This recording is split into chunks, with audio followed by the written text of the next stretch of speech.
बोलिए श्री सतगुरुदेव भगवान की जय। वृंदावन बिहारी लाल की वृंदावन धाम की जय जय श्री राम। अकारण करुणा वरुणालय भक्त वांछा कल्पतरु पीताम्बरधारी श्री बालकृष्ण भगवान के अभय प्रदान करने वाले श्री पावन चरण कमलों में कोट से नमन करते हुए परम पूजनीय प्रातः स्मरणीय अर्चनीय वंदनीय श्री सदगुरुदेव भगवान के श्री चरण कमलों में कोट से नमन करते हुए मंचासीन सभी संत चरण कमलों में कोट से नमन करते हुए और यत्र तत्र विराजित सभी श्रोतागण भक्तगणों, जहाँ तक मेरी आवाज जा रही हो सभी भूत प्राणियों के हृदय में परमात्मा की झांकी करते हुए आप सभी लोगों को भी मेरा चंदन वंदन और अभिनंदन। हमारे परम पूजनीय श्री स्वामी जी महाराज बड़ी सुंदर बात हम और आप सभी लोगों को बता रहे थे। साधन और साध्य के बारे में कि साध्य एक है और साधन अनेक हैं।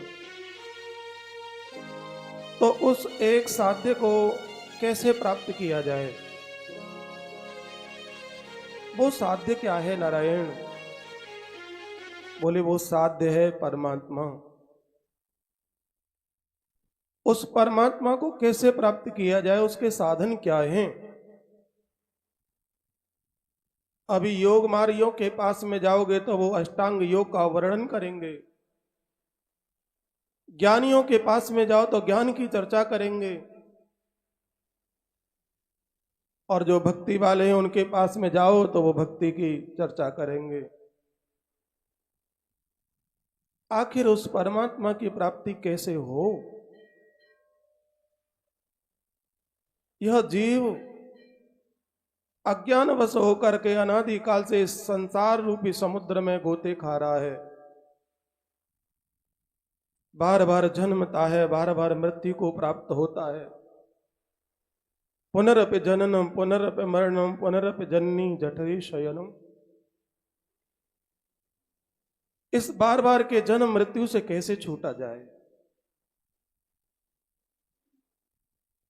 कभी सूकर, कभी कुकर, कभी पशु पक्षी, कभी तिर्रे के योनियों में यह जीव भटकता रहता है और नाना प्रकार के दुखों को झेलता रहता है।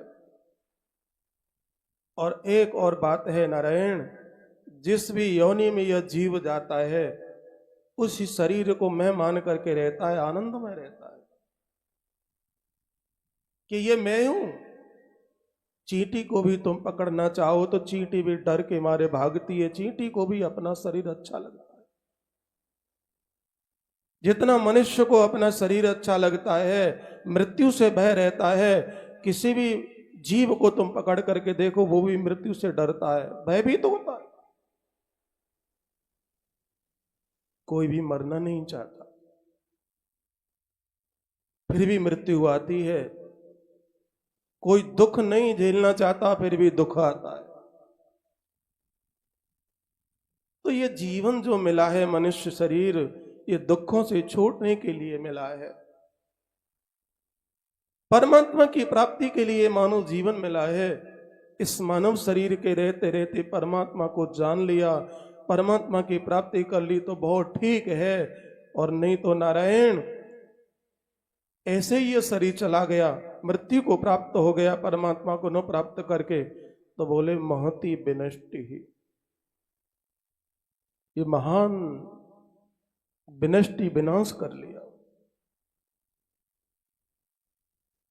नाना प्रकार के इस दुखों को झेलता रहता है। परमात्मा कृपालु है, परमात्मा दयालु है। उन परमात्मा ने एक बार मौका दिया ये मानव शरीर गोल्डन चांस दिया। हम अपने हृदय की पहचान करें कि हमारा हृदय क्या कहता है, किस साधना के लिए अग्रसर है। क्योंकि ये जो परमात्मा की प्राप्ति है ना, ये किसी के द्वारा नहीं होती है। भगवान कहते हैं कि उद्धरेत आत्मनात्मानम नात्मानम अवसादेत आत्मैव आत्मनो बंधुरात्मैव परात्मा। बोले अपने द्वारा प्राप्त करना है। ये कोई परिवार वाला, घर वाला या और कोई नहीं प्राप्त करा सकता। तुमको अपनी आत्मा की पहचान करनी है कि हम भावुक हैं, हमारा मस्तिष्क प्रधान है, विवेकशील हैं या भक्ति के इच्छुक हैं। हमारा हृदय किस तरीके का है। यदि ज्ञान मार्गी हैं और ज्ञान मार्गी को यदि भक्ति का उपदेश दिया जाए तो वो भक्ति स्वीकार नहीं करेंगे, और भक्ति मार्ग वालों को ज्ञान की चर्चा सुहाएगी नहीं। हम अपने हृदय की पहचान करें कि हमारा हृदय क्या चाहता है, क्योंकि परमात्मा की प्राप्ति के अनेक साधन हैं। भक्ति मार्ग है, ज्ञान मार्ग है, योग मार्ग है। किसी भी मार्ग के द्वारा परमात्मा को प्राप्त कर सकते हो, क्योंकि ये जीवन ऐसा गोल्डन चांस पुनः मिलने वाला नहीं है।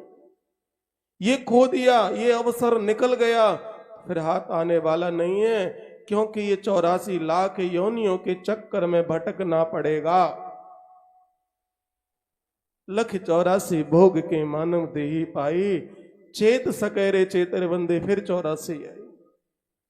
क्योंकि ये दुखमय योनियों से छूटने के लिए मानव देह मिली है, और मानव देह में जो यत्न नहीं करता, पुरुषार्थ नहीं करता परमात्मा की प्राप्ति के लिए, उससे अभागा और कौन होगा नारायण। आप और हम सब तो बड़े पुण्यशाली, बड़े भाग्यशाली हैं जो कि ऐसा सुंदर सत्संग प्राप्त हो रहा है नारायण। सबसे बड़ा अभागा वो पुरुष होता है जो परमात्मा ने अपनी प्राप्ति के लिए शरीर दिया, फिर भी कोई साधन नहीं करता, साधना नहीं करता। जो साधन विहीन है, साधन धाम मोक्ष कर द्वारा पाए न जे परलोक समारा, ये परमात्मा की साधना के लिए मिला है नारायण। क्योंकि अन्य शरीरों में कोई साधना तुम करना चाहो परमात्मा की नहीं कर सकते हो। क्या पशु पंछियों को नहाते हुए भगवान का ध्यान करते हुए देखा है? परमात्मा ने सृष्टि की रचना की, ये मानव देह को देख करके बड़े प्रसन्न हुए, बड़े खुश हुए। अपना जैसा शरीर सुंदर दिया, यह साधना कर सकता है, नहा धो करके भगवान का जप कर सकता है, परमात्मा का भजन कर सकता है, चिंतन कर सकता है, लेकिन फिर भी करता नहीं है। वो कितने अभागे लोग हैं जो परमात्मा से दूर हैं, जो भगवान नाम से दूर हैं। भगवान कहते हैं कि इस आत्मा का अवसाधन मत करो, उत्थान करो, इसका उन्नति करो। उन्नति कब होती है? जितना व्यक्ति अपने स्वभाव और कर्मों में परिवर्तन कर लेता है, उतना ही वो व्यक्ति उन्नतशील बन जाता है। हमारे कर्म, हमारा स्वभाव क्या है? बिगड़े हुए हैं। हमारे कर्म बिगड़े हुए, हमारा स्वभाव बिगड़ा हुआ, तो उन्नत नहीं हो सकता वो व्यक्ति। उन्नतशील वही हो सकता है जिसने अपने कर्मों को संभाल लिया, स्वभाव को संभाल लिया, जो परमात्मा का ध्यान करता है, चिंतन करता है। परमात्मा बड़ा खुश होते हैं, बड़ा प्रसन्न होते हैं, कहते हैं कि वाह, जीवन की सार्थकता सिद्ध हो गई। तो इसलिए सज्जनों, मेरे को अधिक समय नहीं मिला है, संकेत हो चुका है, अन्य प्रवक्ता भी हैं, और मैं अपनी वाणी को यहीं पर विराम देता हूं। और आप सभी लोगों से विनम्र निवेदन करता हूं कि देखो, ये गोल्डन चांस मिला है। पता नहीं हम सूकर कुकर पशु पक्षी आदि योनियों में पहुंच गए तो फिर भगवान को प्राप्त नहीं कर सकते हैं, परमात्मा का चिंतन नहीं कर सकते हैं, अपने को उन्नतशील नहीं बना सकते हैं, अपना उद्धार नहीं कर सकते हैं, अपना कल्याण नहीं कर सकते हैं। इसलिए गोल्डन चांस मिला है।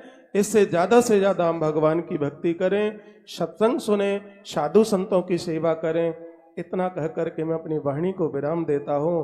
बोलिए सच्चिदानंद भगवान की जय हो। श्री सदगुरुदेव भगवान की जय हो। जय जय श्री राधे। बहुत सुंदर आदरणीय राधे चेतन जी ने एक बात बहुत सुंदर बताई। लख 84 भोग के मानव देही पाई, चेत सके तो चेतिर बंदे नहीं फिर 84 आई। 84 लाख योनियों को भोगने के पश्चात में कब हो के कर करुणा नर देही, देत ईश बिन हेतु सनेही। भगवान ने कृपा की है। इस कृपा को, इस गोल्डन अवसर को हम न चूकें। भगवान का मिलने का साधन हम जरूर कर लें इससे।